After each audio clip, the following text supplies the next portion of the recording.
Hoje nós vamos falar então sobre conhecimento, sobre os 4 tipos de conhecimento que nós temos. O homem, se valendo de tudo que o cerca, né, usou seus sentidos, seus 5 sentidos, para conhecer o mundo e para evoluir no mundo, tá? Para aprender tudo sobre o mundo. Então, nós temos o conhecimento empírico, que eu vou chamar de conhecimento do senso comum, fica mais simples para a gente entender isso. Depois nós temos o conhecimento filosófico, depois o conhecimento religioso e, por fim, o conhecimento científico. Ele é o mais recente na nossa sociedade. O conhecimento do senso comum, conhecimento empírico, conhecimento do senso comum, ele é o conjunto de opiniões que é tão geralmente aceito, né, em determinada época, que quando surge alguma novidade, quando surge uma opinião contrária, normalmente as pessoas se assustam, normalmente as pessoas repulsam esse novo conhecimento, né? Então, o conhecimento do senso comum, ele vem da observação, principalmente da observação. Ele vem a gente está observando tudo que nos cerca e aprendendo, né? Então, se a gente pensar nos homens das cavernas, né, como eles aprendiam, eles observavam, né? É muito interessante, tem um filme bastante antigo, mas que vale muito para conhecimento, que é o filme A Guerra do Fogo. Vale assistir esse filme e ver como que a gente aprendeu na época da caverna várias questões até o domínio do fogo, né? Utilizando o conhecimento do senso comum, observação, tato, paladar, olfato, né?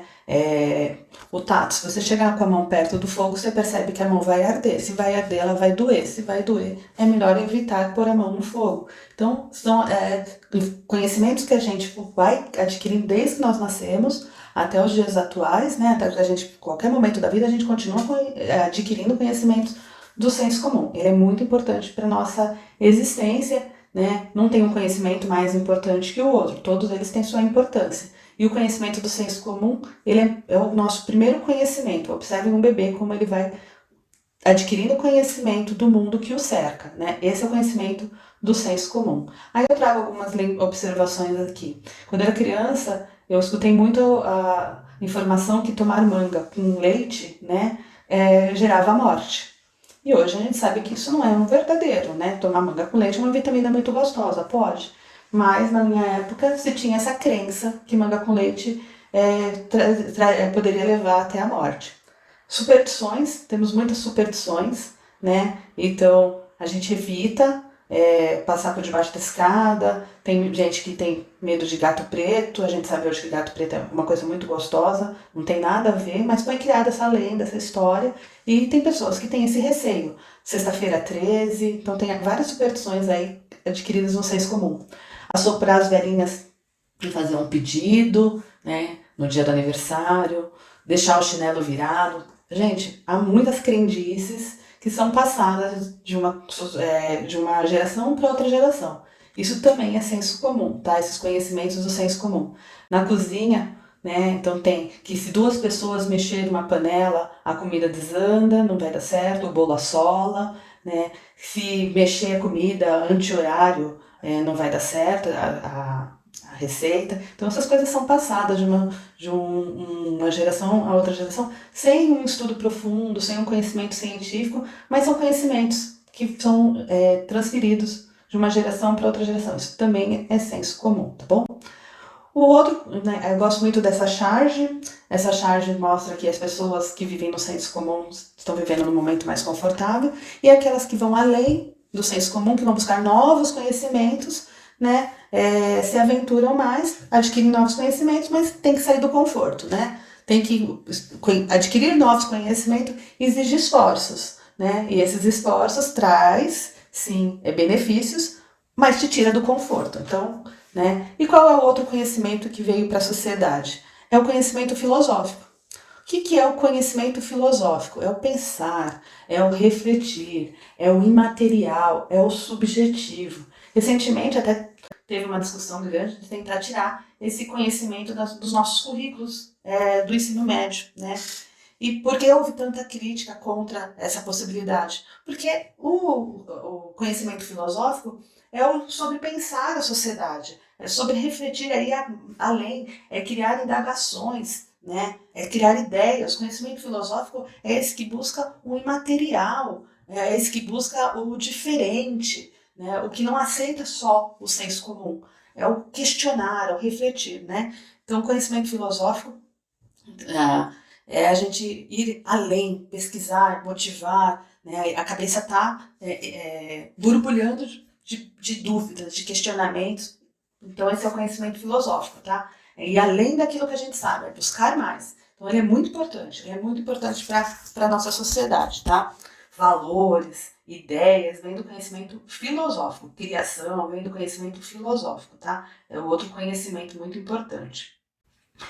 O terceiro conhecimento que entrou na nossa sociedade foi o conhecimento religioso. É a explicação por meio da fé. Tudo aquilo que ainda não havia uma explicação, tudo aquilo que a gente ainda tenta explicar, os mistérios do mundo, né? Então veio a igreja trazendo a fé, trazendo as crenças religiosas, explicando por meio de histórias escritas e contadas dentro das igrejas, dentro dos templos religiosos.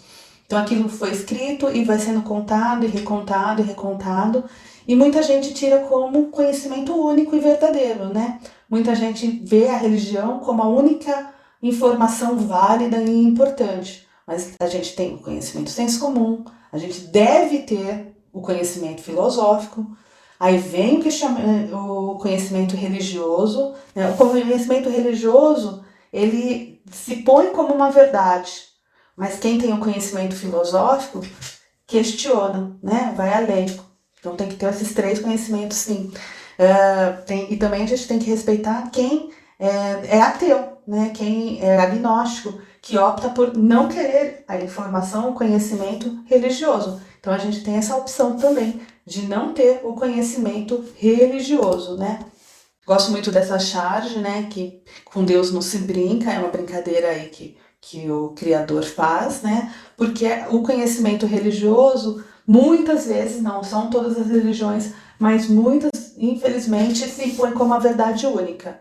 A única verdade é esta, né? E daí impede do questionamento, a reflexão e a busca de novos conhecimentos. Se eu já tenho toda a verdade, se eu já tenho todos os conhecimentos, como algumas religiões impõem, eu paro de buscar novos conhecimentos. Então, essa é a questão que se questiona muito ainda o conhecimento religioso. Mas volto a falar, não são todas as religiões que se impõem como verdade única, né? Há muitas religiões aí que vêm se apoiando na ciência, que vêm se apoiando em outros conhecimentos, tá? Então, não é uma crítica, mas só colocando que existem modelos diferentes de religião, porque nós estamos falando de muitas religiões, de muitos conhecimentos religiosos, tá? No mundo a gente tem várias igrejas, vários conhecimentos religiosos diferentes, cada igreja conta a história de uma forma um pouquinho diferente, então isso aí é bem amplo.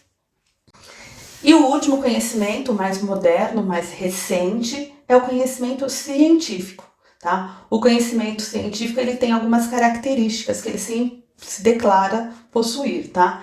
Ele é objetivo, então diz que ele não enrola na informação, ele já vai direto ao ponto.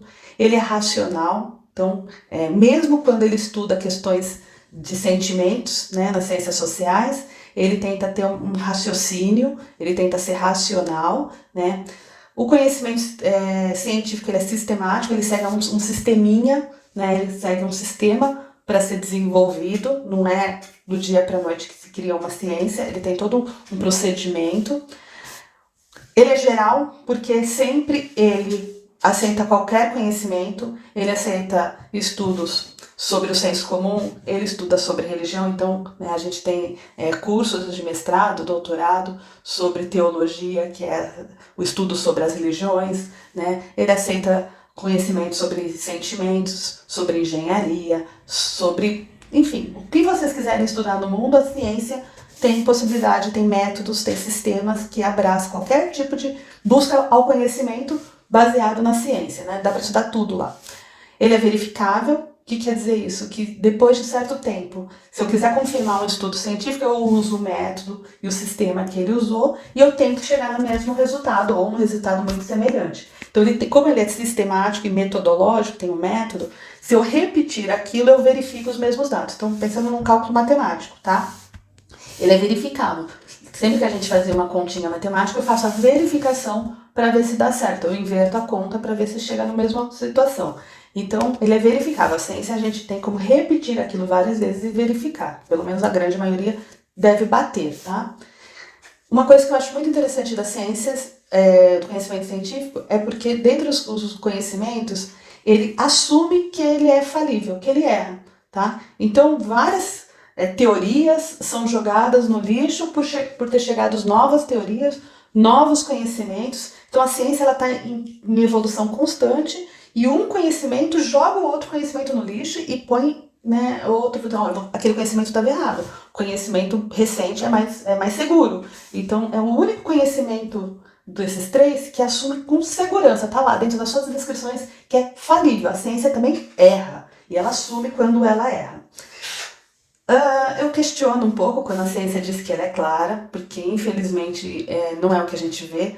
Muitas vezes a gente coloca na ciência que ela é clara, que ela é fácil de se interpretar, mas não é. Ela tem uma linguagem muito específica, né, um conhecimento muito restrito a pessoas do mesmo grupo de conhecimento a ler e interpretar. Então aqui eu faço uma crítica assim, a essa característica que a ciência diz. Não, a ciência é muito clara. Mas é clara para quem? Para os cientistas, para aqueles que têm o mesmo conhecimento, ou que estão com conhecimento muito próximo ali. Mas talvez para pessoas que só têm o senso comum como conhecimento, né? E ela tem mais. Não é tão claro assim, tá? Então, mas o objetivo é que a ciência se torne cada vez mais clara, mais ampla e clara em sua linguagem, né? Que ela consiga chegar para mais pessoas, né? Então há pelo menos uma expectativa disso. E por fim, a ciência é metodológica, tem métodos para colher dados, tem métodos para investigar, tem grupos de controle, tem grupos de verificação, então tem métodos científicos comprovados, repetidos, analisados, que a gente aplica para ter dados, né? Então a gente tenta repetir esses métodos para ter um novo conhecimento, né? Então, essas são as características principais do conhecimento científico. Para terminar, gosto muito de algumas frases, né? Que quem come do fruto do conhecimento é sempre expulso de algum paraíso. A Melanie Klein falou isso e eu acho fantástico esse pensamento, né? Porque quando você começa a conhecer, quando você sai do conhecimento senso comum e parte para os conhecimentos, você termina jogando alguns conhecimentos antigos nossos na lata do lixo, né? O conhecimento ele sempre é evolutivo, né? Assim, você também brincando aqui que agora vai ficar esfregando na cara todo mundo a importância da ciência, né? Então, pegando aí o último filme do Netflix que está fazendo bastante sucesso, né? Que é O Poço, o homem fala, óbvio que a ciência é muito importante. E nesse momento, mais do que nunca, né? Vivendo aí em dias de isolamento social devido à pandemia do Covid, a ciência é hoje o conhecimento mais importante para nos salvar desse momento. Gosto muito desse pensamento que pode nos tirar tudo menos o conhecimento, então estudar sempre, todo dia, né, para a gente poder crescer. E para terminar, o conhecimento social versus o conhecimento da física, preciso falar, né, que o conhecimento das ciências sociais não tem o mesmo prestígio do que o conhecimento das exatas, das ciências físicas. Por quê? Porque as ciências físicas sim, comprovadamente verificável. Se eu repetir uma fórmula matemática, eu sempre vou ter o mesmo resultado, né? Agora, as pessoas mudam, a sociedade evolui. Então, se eu fizer uma pesquisa de manhã com 10 pessoas e à tarde eu fizer a mesma pesquisa com essas 10 pessoas, pode ser que já dê resultados um pouco diferentes. Não totalmente, mas um pouco sim. Porque essas pessoas já tiveram novos acúmulos de conhecimento ao longo desse dia. E elas podem mudar, sim. Então, as ciências sociais, ela é um pouco mais subjetiva, né? Ela não tem, por isso, o mesmo prestígio das outras ciências.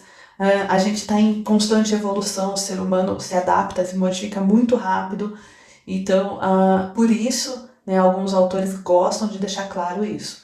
Que as ciências sociais é uma ciência muito importante, a gente tem muito que aprender, mas é uma ciência que ela modifica muito mais rápida do que a ciência física. Então, a verificação das ciências exatas é muito mais rápida e mais simples. Já quando a gente fala do ser humano nas ciências sociais, essa verificação é aproximada, às vezes não é tão exatas, né? O corpo humano, vamos imaginar na medicina, né? Uma pessoa, ela pode mudar o seu organismo muito rápido e daí as verificações não ser mais as mesmas. Então essa é uma questão ainda muito discutida dentro da ciência, da academia, mas que é importante vocês saberem. Então sempre prefiro que se pautar pela ciência, gente, a ciência é o que é verificável, é metodológico, é científico, é claro, é objetivo, né? Mas não podemos dizer que em determinados momentos, o único conhecimento válido, tá? Muitos conhecimentos científicos nasceram do conhecimento do senso comum ou da filosofia, tá? Então, e da religião também. Não esqueçam disso, considerem sempre esses 4 conhecimentos, e se tiver que fazer a opção, optem pela ciência. É o mais recente, mais rígido nos métodos, tá bom? A gente hoje falou a respeito de conhecimento, eu agradeço muito esses minutinhos que vocês ficaram comigo aprendendo um pouquinho mais. Fiquem em casa, quem puder, nesse período de pandemia, e até o nosso próximo vídeo. Obrigada!